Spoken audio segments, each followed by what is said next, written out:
Hi guys, in this video I'm going to show you how you can fix BioLife app that is not working on your phone.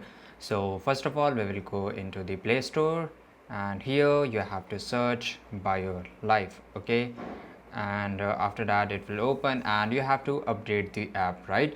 And just make sure that you are using a updated version of this app and this may fix your problem. But if it doesn't, then you can do one thing, just click and hold, go to the app info, you can go from settings to, and after that you have to clear all the cache, and after clearing all the cache you have to clear all the data.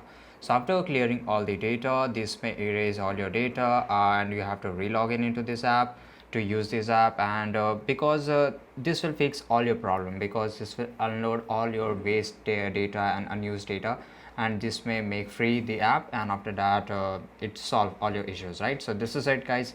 I hope you found this video really helpful, and if you did, like this video, subscribe our channel. See you in the next video. Till that time, take care, goodbye.